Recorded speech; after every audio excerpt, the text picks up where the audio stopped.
नमस्कार दोस्तों, कानूनी सहायता के इस एपिसोड में आपका स्वागत है। मैं एडवोकेट नीतीश सहाय अपने चैनल में आपका स्वागत करता हूं और जैसा कि आप जानते हैं कि मैं अपने इस चैनल के माध्यम से आपको कानून की नई नई जानकारियां उपलब्ध कराता रहता हूं। दोस्तों, आज हम बात करेंगे मैट्रिमोनियल लॉज की और ख़ास करके सेक्शन 498A की। दोस्तों, जैसा कि आप जानते हैं कि आज के दौर में जो मैट्रिमोनियल रिलेशनशिप है वो पहले की तरह अब प्रगाढ़ और मजबूत नहीं रह गया है। इसमें दोनों ही पक्ष अपने अपने फ़ायदे ज़्यादा देखते हैं और ज़्यादातर घरों में थोड़ी थोड़ी बातों पर पति पत्नी के बीच में झगड़े इस कदर बढ़ जाते हैं कि कोर्ट केस, मुकदमा और एक दूसरे पर आरोप प्रत्यारोप का दौर इतना इतना हावी हो जाता है कि उसमें वो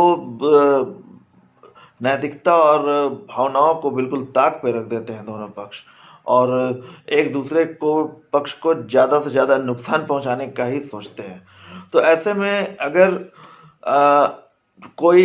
आपकी पत्नी आपके साथ या आपके किसी जान पहचान वाले के साथ उनकी पत्नियां अगर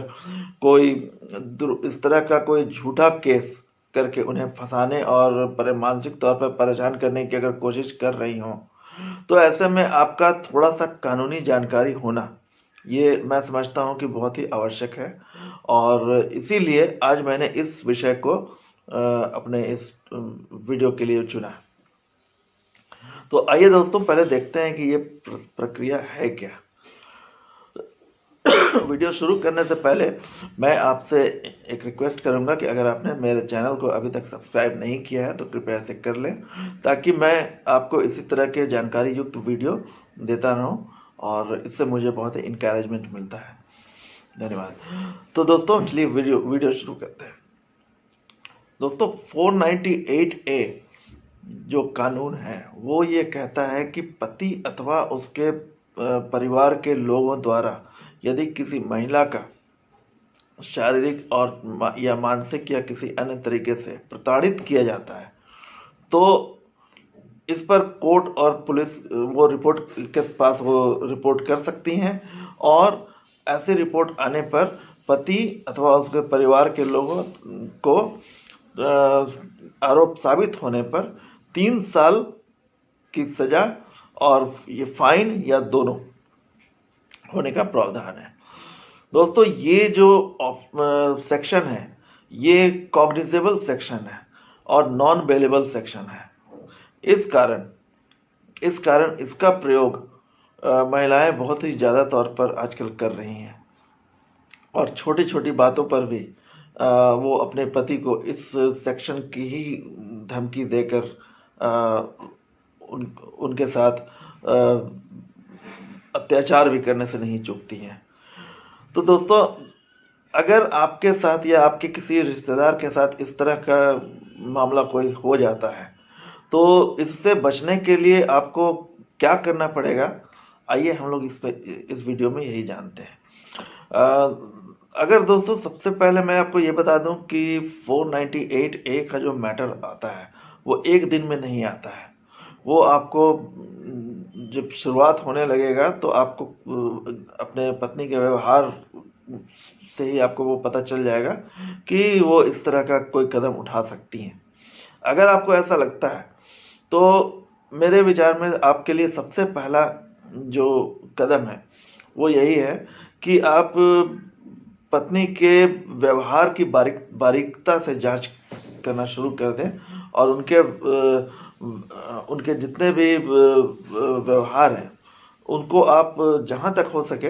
अगर रिकॉर्ड मेंटेन कर सकते हैं तो वो करें, ताकि कल को अगर वो आप पर मारपीट या इस तरह का कुछ आरोप लगाती हैं तो वो झूठा साबित करने में आपको इन एविडेंसेस की मदद ले सकते हैं आप। दूसरा, ऐसा होने पर आप सबसे पहले अपने नज़दीक के थाने चले जाएं और वहां पर एक सनहा दर्ज करा दें। सनहा दर्ज कराने से आपको फ़ायदा ये होगा कि कल को अगर पत्नी कोई झूठा केस बनाती है तो आपके पास ये एक प्रूफ के तौर पर रहेगा कि आपने इसकी सूचना पहले ही पुलिस को दे रखी थी। तो अब इससे उनका केस फॉल्सिफाई हो जाएगा।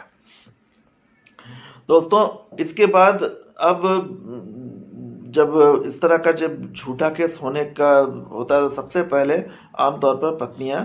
अपने ससुराल छोड़कर मायके चली जाती हैं। तो जब वो अगर ऐसा जा रही हैं मायके, तो आप उस समय इस चीज को आप इंश्योर कर लें, और अगर हो सके तो इसकी कोई रिकॉर्डिंग भी अगर आप रख सकते हैं तो रख लें कि वो अपनी मर्जी से जा रही हैं, उनको कोई किसी तरह का कोई प्रेशर नहीं डाला गया है आपकी तरफ से या आपके परिवार की तरफ से, ताकि वो कल को ये ना कह दे कि मैं मारपीट करके मुझे घर से निकाल दिया या मेरे साथ ऐसा दुर्व्यवहार हुआ। तो ये सब कहने का उनको मौका ना मिले, ऐसे आप व्यवस्था कर लें। दोस्तों इसके बाद अब जब वो अगर अपने मायके जा करके अगर उन्होंने केस कर ही दिया है, या आपको ऐसा लगता है कि वो केस करने वाली हैं और ये कंफर्म हो गया है, तब आप ऐसे में आप भी चाहें तो एक उनको नोटिस दे करके आप रेस्टिट्यूशन ऑफ कंजुगल राइट का केस कर सकते हैं। रेस्टिट्यूशन ऑफ कंजुगल राइट के लिए आपको हिंदू मैरिज एक्ट के सेक्शन 9 में वो केस होता है, और इसके तहत आप पत्नी को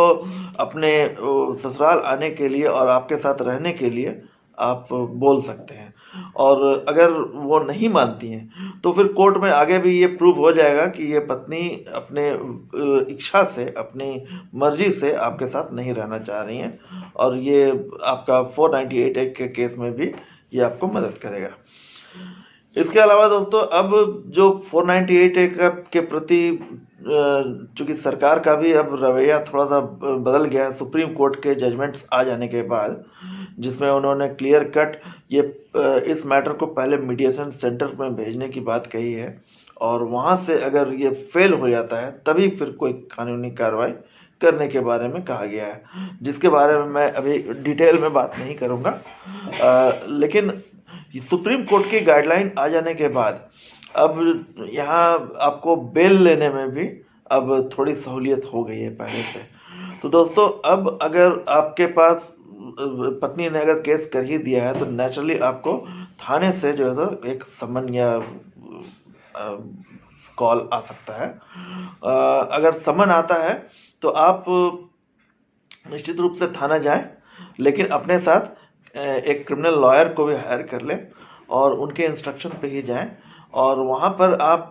थाने में जब आप जाते हैं तो जो समन है या अपनी एक अटेंडेंस बनवा करके उसमें आप उनसे भी सिग्नेचर ले लें, थाना इंचार्ज से भी एक रिसीविंग ले लें, सो दैट कि ये प्रूव हो जाए कि आप थाने गए थे। और इसके बाद दोस्तों आप जब आपको पता चल ही गया है कि उसने एफआईआर कर दी है तो आप बेल के लिए भी आप अप्लाई कर सकते हैं और आप बेल ले लें। बेल आपको सेक्शन 438 ऑफ सीआरपीसी में आपको अप्लाई करना है,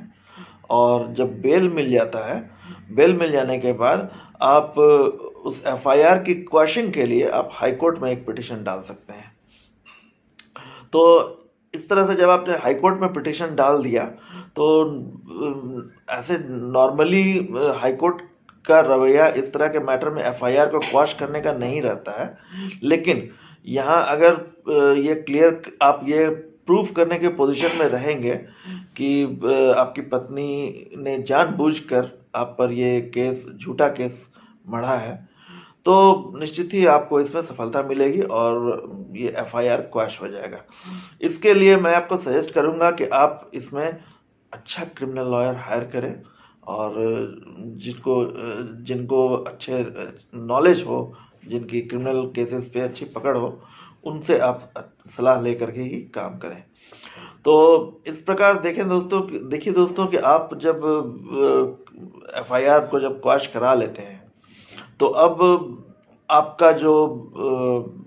आपकी पत्नी के द्वारा जो 498 ए का झूठा केस करने के कारण जो सामाजिक ह्रास हुआ है, जो सामाजिक तौर पर आपकी प्रतिष्ठा का ह्रास हुआ है, तो उसके लिए आप चाहें तो उन पर एक डिफेमेशन का भी केस कर सकते हैं सेक्शन 500 में ऑफ आईपीसी में। और डिफेमेशन का केस करने के बाद अब दो परिस्थितियां बनती हैं दोस्तों। पहली परिस्थिति, और ये दोनों ही परिस्थिति आप ही को डिसाइड करनी है कि वो इसमें आपको करना क्या है, क्योंकि फैक्ट एंड सर्कमस्टांसेस तो आपसे बेहतर कोई नहीं जान रहा होगा। तो ऐसे में दोस्तों देखिए, जो पहली परिस्थिति ये है कि आपकी जो पत्नी है वो हो सकता है कि शायद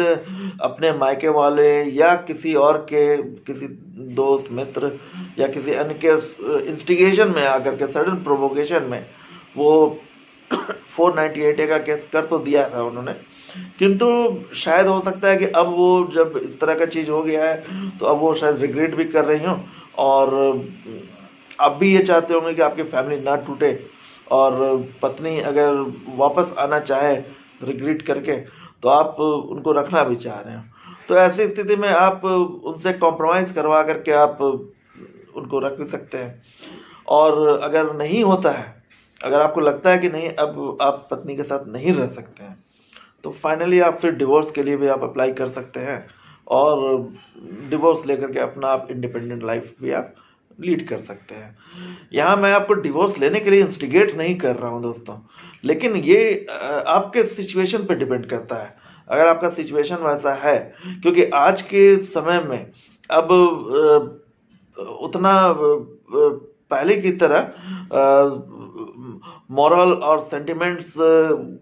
नहीं रह गया। लोग आजकल उपभोक्तावादी ज़्यादा हो गए हैं, और लोग इसमें हर एक चीज़ में अपने आप को टेंशन फ्री रखना चाहते हैं। तो अगर आपको ऐसा लगता है कि कल को आप